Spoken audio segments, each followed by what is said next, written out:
I'm Black Dragon. Coach Byron. Bob E. Clips Coleman. And we are your hosts on Think Tactical, the prepper survivalist strategic thinking platform to help you be where you need to be mentally, physically, situationally aware to protect your family. Planning for the best of times, but prepared when the worst of times show up. We ain't just a whistling Dixie around here. We'll get at that. We live it. Today we're going to be talking about folding knives and pocket knives, and advantages and disadvantages to the different types. Now, here we're going to start out here with typical pocket knives. And here's a typical pocket knife, a Swiss Army knife. It's a great knife. This is one I carry. I carry it in. It's got two blades on it. One blade I keep razor sharp in case I need to slice out a splinter or do a tracheotomy, anything like that. Could be handy. It's got a bunch of tools on it. It's got a Phillips screwdriver. Did you say a tracheotomy? Yes. Yeah, that's what he said. Okay. He's ready. I'm ready. Never had to do one, and I hope I never have to. Okay, well, we're But ready to you do the know, tracheotomy. The Eagle Scout in me is to be prepared. Be prepared. Okay, the disadvantage to this knife is it takes two hands to open it. Sure. You can close it with one hand. I've always taught to close it against my leg and push it like that, keep my fingers out of the way. But opening it up, it takes two hands. Nice knife, but disadvantage if you're stuck or you've got to cut something and you're holding it with one hand. The other disadvantage is if you've got an injured hand. Same thing, this is another typical single blade folder. A lot of people carry, some people carry bigger ones and they'll carry in a pouch on their belt. Yeah, leather ones, I've seen them. And again, the disadvantage to this, it's a nice knife, it locks nicely, but again, it takes two hands to open up.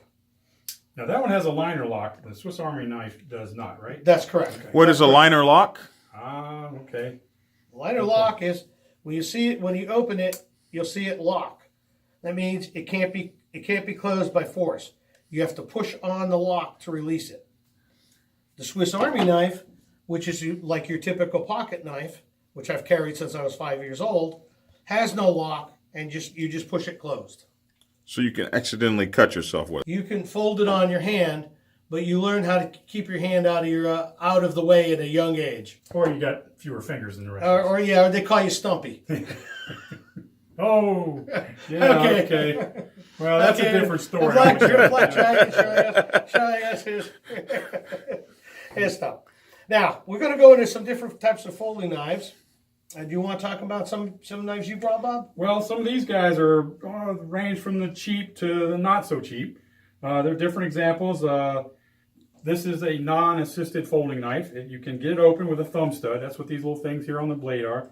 You can open it, but you notice it's a little bit of a task to get it open. It's got a little flipper. This liner lock is on the inside rather than on the back of the knife. It's got some decent scales. I don't know, Mark, can you tell what kind of steel that thing's made out of? Is this a Columbia River or? I don't think so. No. That's a Bud K special. But it's a little better knife. The other thing we're going to get into is the quality of steel will make a difference. Now, it's got a tanto front edge on it, which is an advantage in some situations. What does tanto front mean? Well, the actual curve of the blade, it's not a drop point tip. It's not a spear point tip. It actually has this angled tip on the front. It's harder to break the tip off, which is a good thing. And it's very good for piercing into things. Yes. If you're poking something. Good for penetration. That's true. All right. This one is another example of a fairly cheap knife. It's inexpensive. Cheap for my standards, anything less than $30.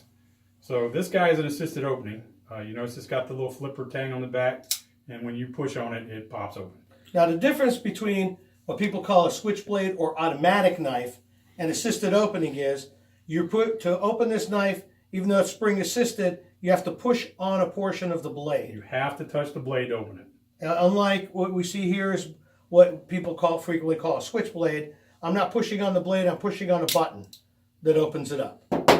Okay, that's the difference between assisted opening. The assisted opening is legal in most places. The switchblade is not. Georgia happens to be one. Unless you live in Georgia. Yeah, Georgia. Or there's another condition too. If you are a one-armed person, it's legal for you to carry a switchblade. This is a very cheap knife. I use this in my garden when I'm digging around my tomato plants. It's very, very cheap steel. I didn't pay much for it. It's what it is. Now here's another one. This is a little bit different. Again, it's not an assisted opening. You got to push it open with the thumb tabs. The nice example here is that it has a skeletonized handle. It reduces the weight a little bit. It's a fairly decent, it's a Gerber knife. It's not terribly expensive, but it's a little bit better steel on this blade than some of the others that I brought. But this it wouldn't be what I call top of the line, but it's a nice lightweight thing that I can carry in my pocket. Well, and Gerber does use good steel in their knives. That's another way to tell you've got high quality. If you go with a reputable company, it's got a nice lock on it so that it's positive. It won't crush down on your fingers unless you unlock it. You ready? We'll talk about another one. Yeah, go with the one with the break on the end. This guy? Yeah. Oh, okay. Well, this is kind of like Myron's switchblade, but it's an assisted opening. It's got the little push tabs on the side, and when you flip it open, it's a nice little stiletto. It's supposed to be a Damascus steel, but I got a feeling that's not what it really is. It's sold as that. It's a cheap little guy. It does have a glass breaker on the end. That's what those little pointed hard ends on the pommel are about. It does have a decent liner lock. It actually has a pretty good unlock on it, but it's a good liner lock. The scales are more decorative than they are functional, but it's not too bad a knife. It's a little bit heavier than my skeletonized one. You can feel it. And it's handy to have a glass breaker, especially around when you're driving and stuff.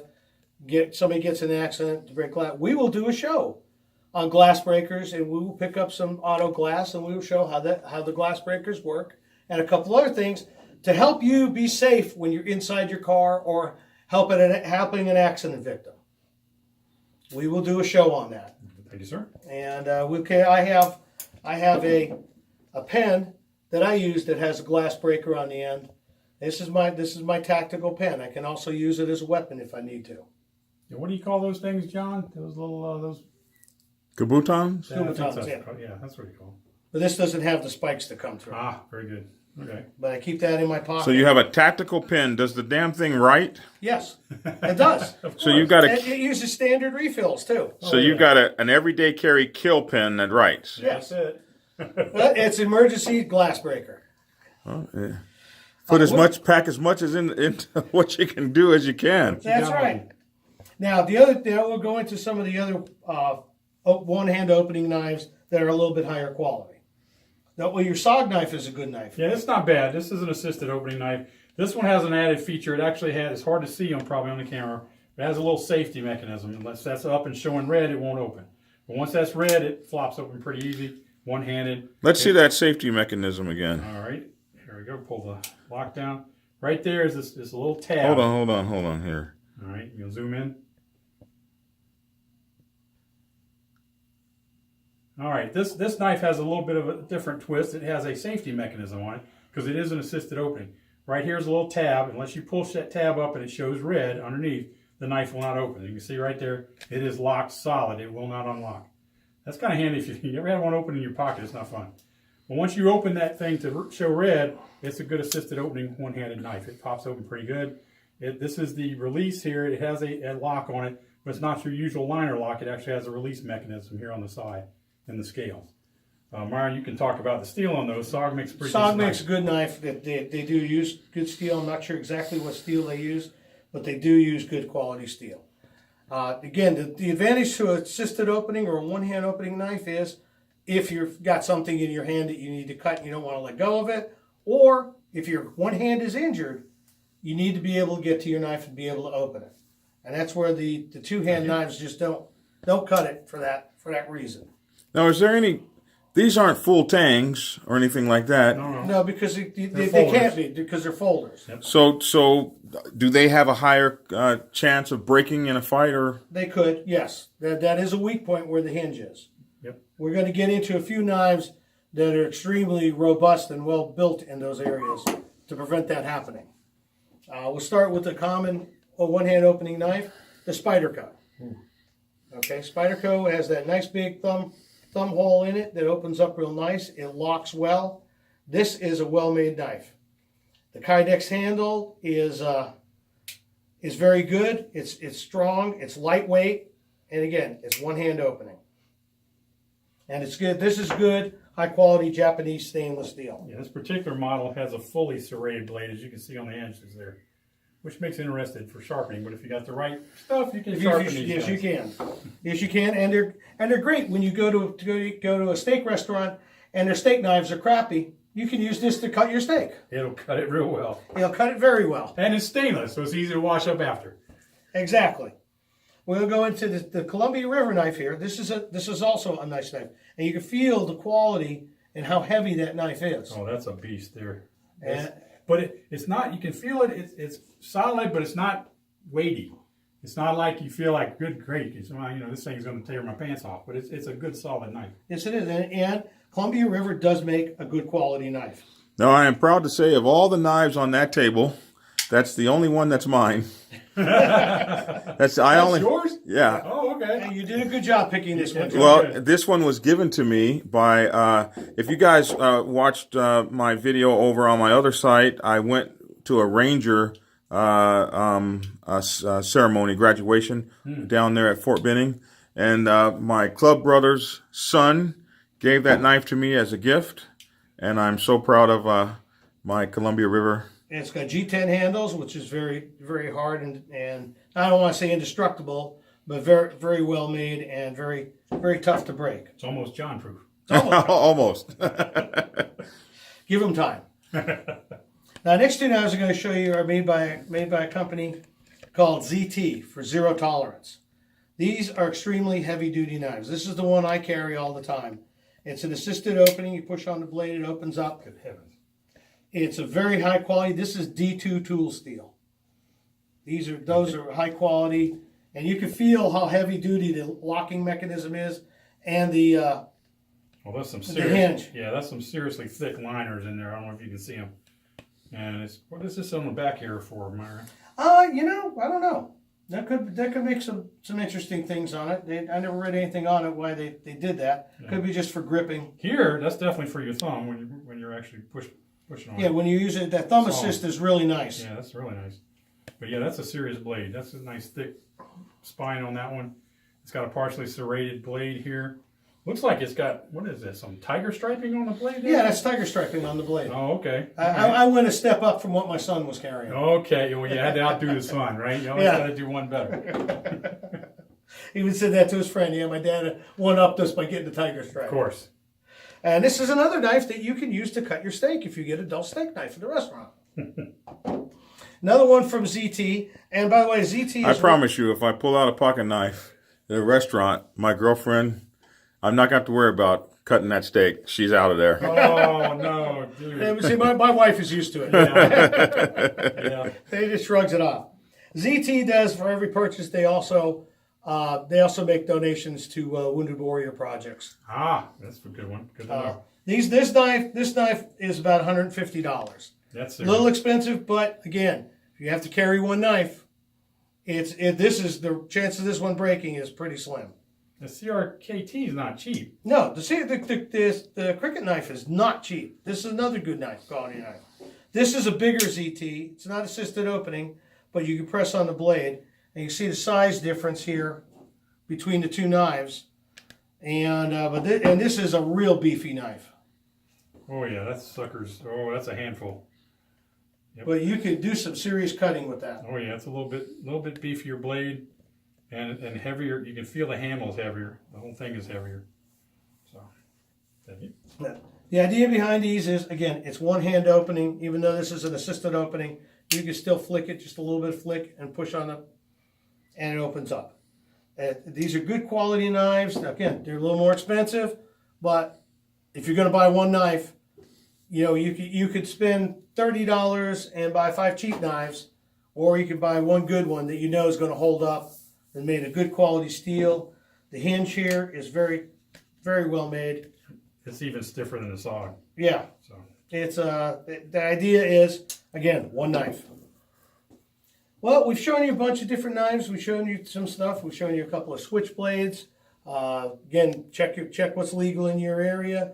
I believe assisted opening knives are legal just about everywhere, except in some communist states. But and which would those be, Myron? Let's not go there. let's not go. We won't go there. You know where you live.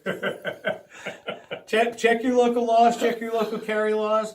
Here in Georgia, we had our weapons permit, our firearms permit changed from a firearms permit to a weapons permit so we can carry a knife concealed. Before that, it was kind of stupid that you could carry a firearm concealed, but you couldn't carry a concealed knife.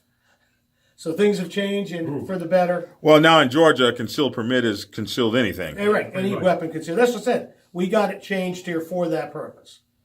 Because you could talk to 10 lawyers and they all had they all read the law differently. Good old Georgia. But, hey, we improved it. But anyway, if again, this is this is what we do. If you have any other comments, please, we want to hear your comments. You want to tell us about your knife? Please put it in the comment section. We're always willing to hear that. And remember, we're Think Tactical on YouTube. We're Think Tactical News Network, thinktacticalnews.com. That's it. And we're also on Spreaker, on Think Tactical, and our podcasts.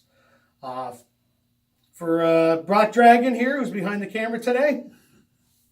There There it it is. is. Appreciate you all. And forgive the camera work. It's shoddy, but we're trying to get it all together. We want you guys to really kind of enjoy these and let us know what you think. Tell us what you want us to cover for you. What we're trying to do here is we're trying to just get ready. We want to be ready. There's a lot of things coming, a lot of things going on in our country, and a lot of things going on. And Think Tactical is a mindset. It's about being in condition yellow at all times so that we are living our best lives but prepared for anything that may happen that would affect our pursuit of happiness and our desire to hang out with each other and be friends and do whatever the hell we want to do. Exactly. And hopefully we're imparting some knowledge on you so that when you do make a purchase, you're making a more intelligent, more informed purchase.